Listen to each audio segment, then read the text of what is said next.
is going on, everybody? Welcome back to Chuds BBQ. My name is Bradley Robinson, and today I'm going to show you how I made this. Beautiful, delicious, smoky, beefy, fatty, amazing beef bacon made from scratch, turned into some absolutely beautiful beef BLTs. Coming up.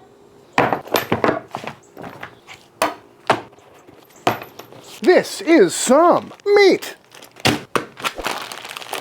Pat it dry. And what I got here is a beautiful beef belly. Got this from my friends over at Porter Road. Not sure of anywhere else you can get a beef belly, but I've been wanting to try one of these for a long time. And as you can see, we've got a lot of marbling and a lot of fat, so it should work out perfectly for what we're doing today. And today we're taking a stab at some beef bacon, which is something I've had many a times, but never actually made myself. And in my experience, beef bacon is not really as good as pork bacon, but I've never tried it with high quality meat with some actual smoke on it and made to the best of my ability. So, taking a look at this thing, there's really not much we have to do. It's pretty well trimmed up. You know, part of me wants to take down some of this fat on this side, which I might just do a little bit, but you know, fat is half the reason we like bacon so much, so trimming it off seems a little counterintuitive. But I'm also kind of looking at this piece. Grain is clearly running this way, so at the end of the day, when I slice this up, I'll have to go this way if we want to go against the grain, but I'm not sure if that really matters for bacon. But if we look at it, fat, meat, or on this side, it's kind of fat, meat. So try to remember that in like a week. I'm gonna sit this down just a little bit, just because I'm here. And beef belly is a pretty interesting cut, because as you can see, it's incredibly well marbled, and I think if we cook this to tenderness, it might just be a little bit too rich, you know? Beef ribs are already getting pretty close in that regard, and this would be even more fatty. So curing it and slicing it thin probably is the best thing to do with a cut like this, which is in fact the next step. So to get this cured, first thing I'm gonna do is weigh it out.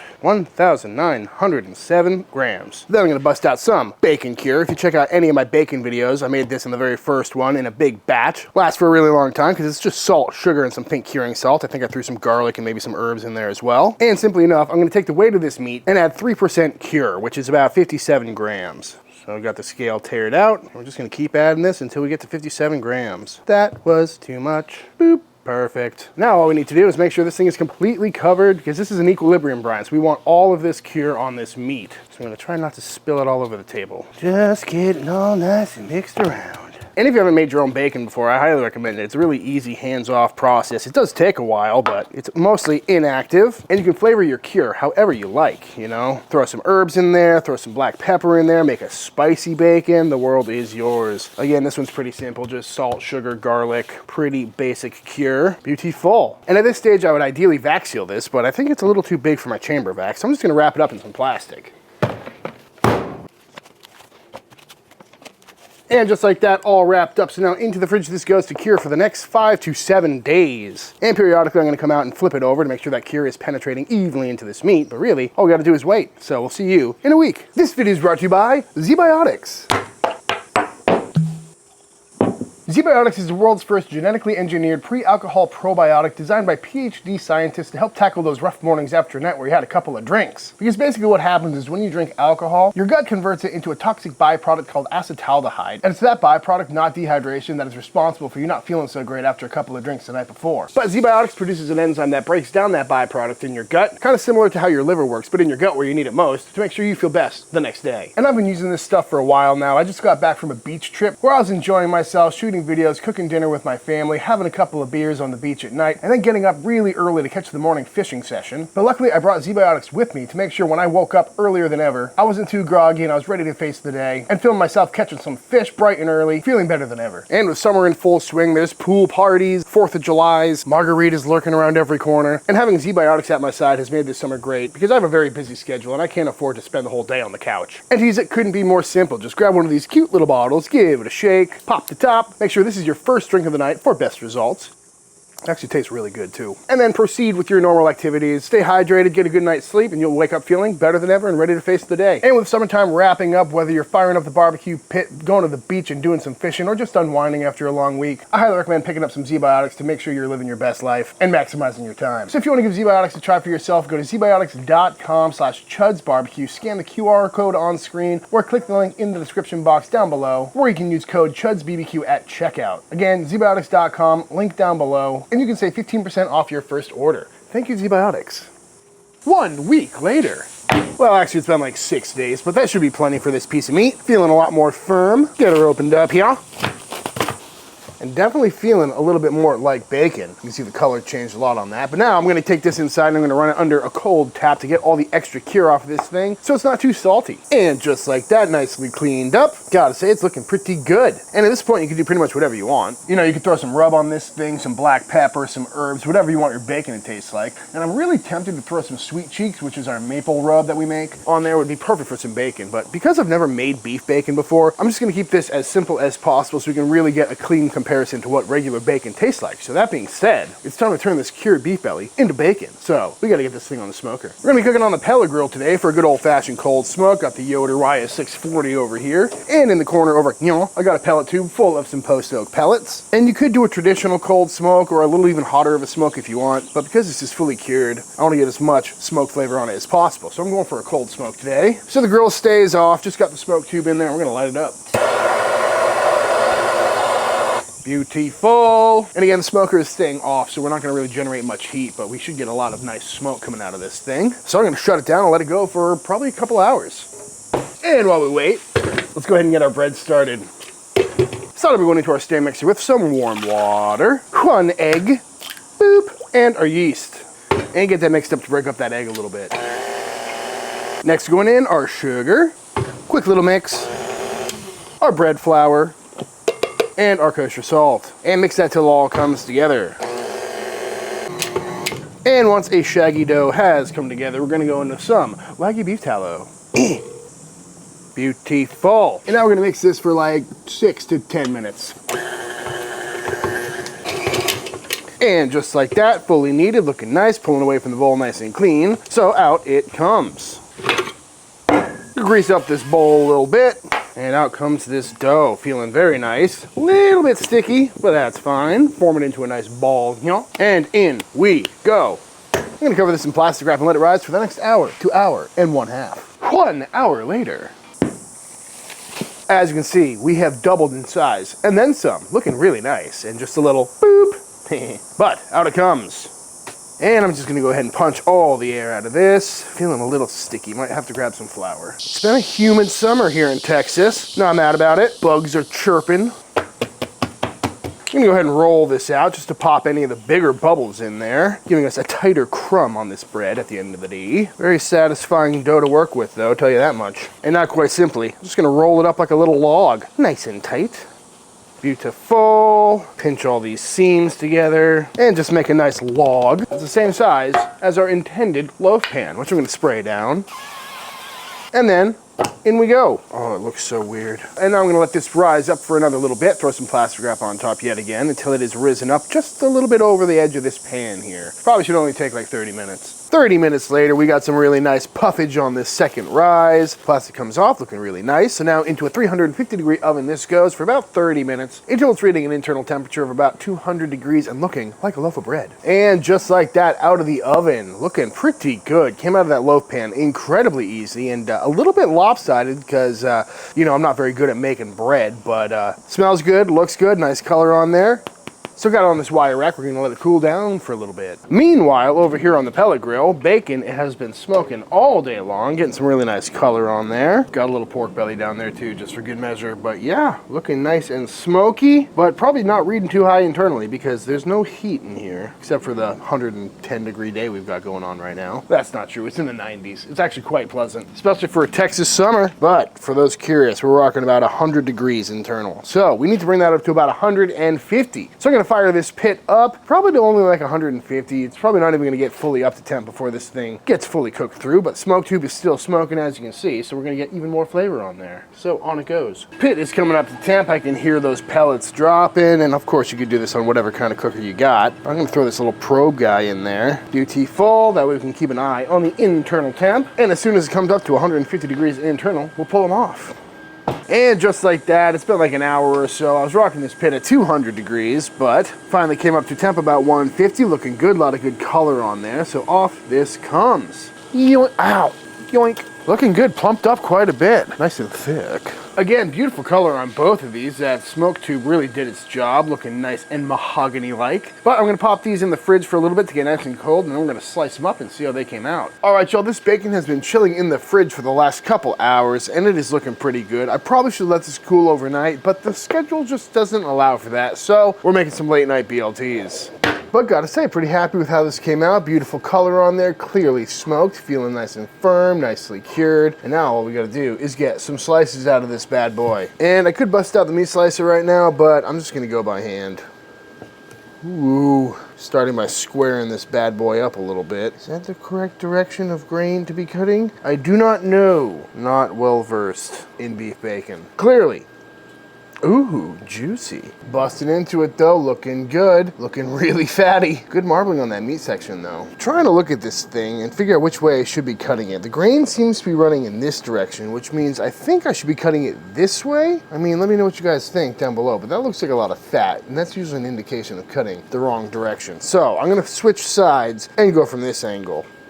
Oh yeah, that looks a little bit more like bacon. Yeah, that looks a little bit better. I think we found the correct grain structure. But look at that, that's some good looking beef bacon, folks. Not mad about that. I'm going relatively thin, but not like as thin as possible, you know what I mean? I love a thin cut bacon, but I also love a little bit of thickness. But that looks pretty good. Pretty excited about this. Getting into the meaty side of this bad boy, and I gotta say, that looks really good. Nice and juicy, good amount of meat, good amount of fat, and yeah, I got high hopes for this thing, but I'm gonna keep slicing away.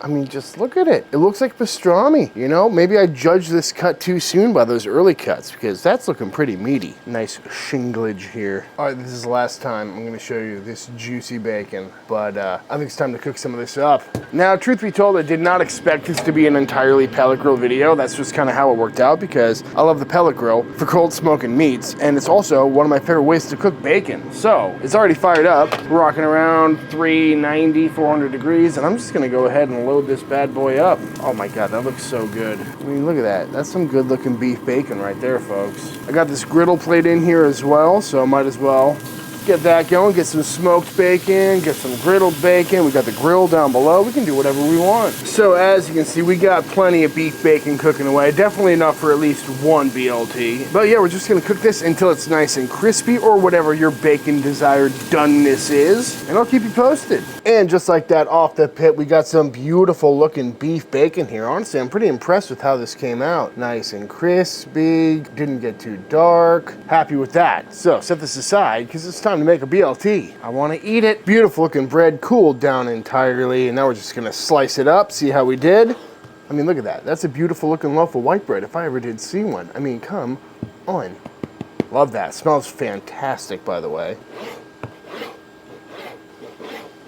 If y'all haven't made your own white bread yet, highly recommend it. I'm gonna toast these off real quick. Beautiful. And I only toasted these on one side, so we got some nice toast on this side, but it's still nice and fluffy on that side. Kind of best of both worlds, you know what I mean? Look at the size of this tomato. It's almost the size of the bread, which is perfect.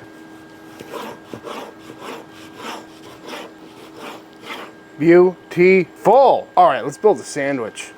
Should we go toast side out or toast side in? Presentation says toast side out, but eating experience, I think I could fool Brooke to thinking it's not a toasted sandwich if I did this side out, so that's what we're gonna do. Also, the toast will protect the bread from getting too soggy. So first things first, nice squiggle of some mayonnaise. I like the Japanese stuff, very flavorful. Give that a nice schmear. Followed by some romaine lettuce. Gotta love that for the crunch. Beautiful. Big ol' honkin' slice of tomato, which of course I'm gonna season with some flaky salt. Gotta love that. Might as well hit that with some black pepper as well. And then I'm gonna go on with a little bit more lettuce. That's why I cut that one in half. Mostly to protect the bacon from that super wet tomato. Also, protect the bread. You know, we don't want anything sogging out on us. And then we'll go down with some of our beautiful beef bacon. Beautiful. A little bit of mayonnaise on the top bun as well. A little extra lettuce, doesn't hurt anything. And then we crown it. Boom, beautiful BLT. Pretty excited about that. Cross-section reveal. Oh, what are you doing? Get back in there. And there it is in all its glory, folks. Some beautiful beef bacon made from scratch with some lovely homemade bread turned into the ultimate beefy BLT. I'm ready to dive on in. And now before we fully dive into this sandwich here, I think I gotta taste some of this bacon by itself because that looks pretty good. You know what I'm saying? I haven't seen much beef bacon looking like that. Let's see how we did. Whoa. I mean, yeah, it's really good. A lot of smoke flavor on there, but not too overpowering. Salt level is perfect. The curry definitely did its job. The smoke did its work. The only difference, I'd say it's a little bit chewier, but that might be because I sliced it too thick. But all in all, that's a fantastic bite. Oh yeah. Let's go for a crispier piece. Have I been wrong about beef bacon all this time? Maybe. No, it's salty, it's smoky, it's crispy, it's bacon. But as good as it is, will it be replacing pork bacon in my life? Probably not. You know, this is definitely some of the best beef bacon I've had, but it's just not nearly as delicate and savory as pork bacon, but I'll definitely be doing this again. I will say it does taste a little bit more barbecue than traditional bacon does. I think beef just takes the smoke a little bit differently, and maybe because I'm in Texas and I cook brisket all the time, I'm noticing that, but this is solid. I'm definitely glad I did this, and we'll be doing it again. Different experience, on the same plane, very similar, different, but good. Brooke, yeah. Would you like to try a beef bacon BLT? Yeah. Before you do, I want you to try this piece of bacon and tell me what you think. Okay. Have you ever had beef bacon before? No, but it does look, I don't know, I'm assuming you cut this, but it looks just like a thick cut of bacon. Okay, it's like bacon. Do you like it more than bacon? Same as bacon? Less than bacon? What are you feeling? Where are we at on the bacon scale here? The fat, I don't think is as, like, melt in your mouth as Yeah, regular it doesn't bacon. crisp up nearly as much. But otherwise, tastes the same. Salinity is there, smokiness is there. Wow. I'm kind of with you on that one. The part I love about bacon is when you get it nice and crispy and those little end bits, just the tip just melts in your mouth. Beef fat doesn't do the same thing, you know what I mean? Yeah. It's very good. For that reason, though, I say it's under bacon. Yeah, I'm sticking with pork bacon. Although, I'm not mad about having a bunch of this on hand, because easy, fun cook. I've been waiting, I've been hankering. Every year, I think this is our 3rd year in a row, we do a BLT in like August or whatever month it is. Let's see. So good. Why is it so good? It's got the crunch, it's got the mayo, it's salty, it's smoky. Freshly baked bread never hurts. This bread is top tier. I like that you toasted the inside. I told you I'd fool her. You fooled me? No, not at all. I like that you toasted the inside because if you do the outside as well, it like cuts up the roof of your mouth. It can hurt you. I take back everything I said bad about beef bacon. In BLT form, it is perfect. Yeah. Because it is a little softer than pork bacon, and it has a good mouthfeel to it. It's got a little tug. You're not going to notice much of a difference in the sandwich at all. It's a good BLT right there. It's so good. Glad I made a lot. Ooh, ooh, ooh. This is gonna be a repeat. Yeah. We need to make these more. I mean, by we, I mean you. But we need to make these more. It's just such a good sandwich. Beef bacon, successful. Yep. I was starving. Specifically, you had told me you were making BLTs, and so I like needed a BLT at 2 hours ago. Oopsie. It's really good. It's got all of the components of a perfect BLT. You got the ratios just right. You got the mayo just right. The bacon, salty, crispy. And the freaking tomatoes, they're so perky. I love them. Oh. Yeah, with a little chew. All right, before I dive into the rest of this sandwich, I think it's time for the official... Well, that's the unofficial taste test. But this is the official taste test. Ooh. 2 bites. I mean, yeah. All right, y'all, and that is it. That's how to make some absolutely fantastic smoky beef bacon from scratch, turned into some beautiful beef bacon BLTs. I highly recommend giving this one a try. If you've never had beef bacon before, it's a completely different experience, but yet very similar to the bacon you know and love. And it's incredibly tasty. It makes for an absolutely perfect summertime BLT. But all that being said, if you enjoyed this video, let me know by hitting that subscribe button, the YouTube never dropping a like on this video. If you give this recipe a try for yourself, be sure to tag me on Instagram at Chuds BBQ. I'd love to see what y'all are cooking. Big shout out to all the Patreon members. Thank you for supporting Team Chud and allowing me to keep making all these videos. And until the next time I see you, please go cook something outside. Peace.